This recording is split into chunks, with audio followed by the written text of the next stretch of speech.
Now, why would you want to pack up and leave Melbourne in the middle of winter? Are you crazy? But if you must, it's a big, wide world out there with a lot of places to go and people to see. But how do you see it all without costing the earth, literally?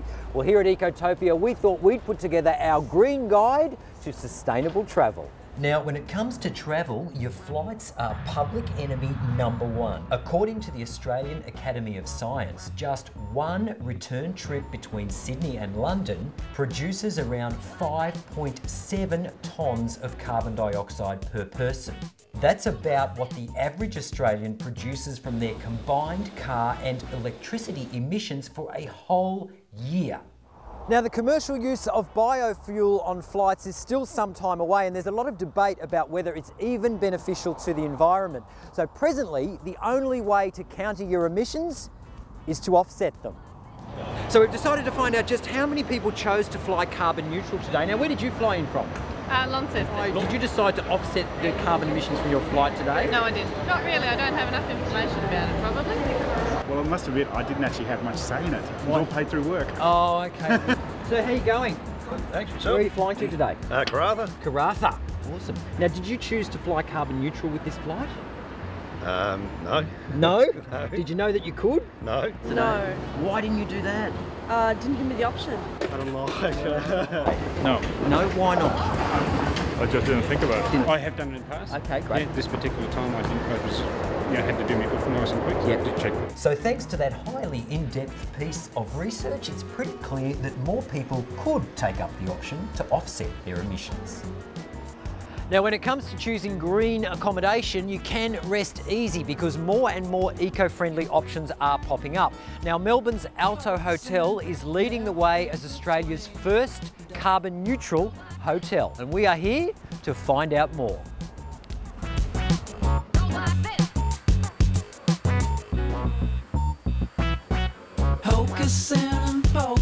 Is it a challenge being a 4-star hotel in the middle of Melbourne? Being eco and sustainable doesn't mean that you have to go without or compromise, and I think we've done that pretty well here in being a 4-star standard hotel, but yet everything is done in the most minimal footprint possible. So it is possible to have your cake and eat it too. So Gary, I've got to tell you, I often like to steal the pens from a hotel room. What can you tell me about this pen? Well, one, love you to steal it, but also when it stops writing, throw it in the bin. It's made out of cornstarch and will break down to organic material. Fantastic. If you're staying in a conventional hotel and want to do the right thing, don't steal all the shampoo on the first day. What? Leave it till the last day at least, so they don't get replaced all the time. Well, this is an easy tip that everyone really should know already. If you're travelling around, hang your towels up, don't get them replaced. And even if they do, go down to reception and say, please don't replace my towels if I hang them up. LEDs are great because they use very little energy and they still give a good amount of light to read by or to see your lovely face. Fantastic. You actually have 2 beehives on the roof. Tell me a little bit about that. We do have 2 beehives on our roof, which are a great talking point, and probably the best thing about that is that apart from improving the biodiversity of the local area, so there's more flowers, more trees, helping the environment that way. But I think the best thing from us is we get lovely sweet honey at the end of the process. So I've had to don the protective gear for this assignment, but here we are on the rooftop at the Alto, and here are the bees being busy, as bees do. And what they're doing is actually producing this. Now, exploring your destination on foot is still the greenest and the cheapest way to get around, and many city information services offer free walking tour guides. Or you can join an organised tour and get set to see what makes your choice of city tick. Making a lot of noise. But at the time it was quite a tourist attraction. So Sarah, tell me why exploring on foot is such a great way to get to know a city. When you're on foot, it's a bit slower. You're breathing in the smells, you're seeing the people, you're hearing the noises, and you're looking down little places that you probably wouldn't look normally.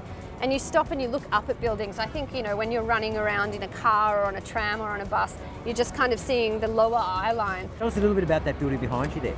So that beautiful yellow building behind us is the Manchester Unity building, and that was built in 1936. And because it was the Great Depression at the time, there was a large workforce available.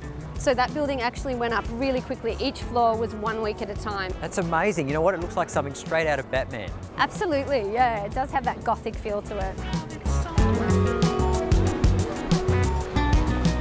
Ecotopia's top 5 travel tips. Number 1, start your holiday at home. Switch off your home or office to minimise energy use while you're away.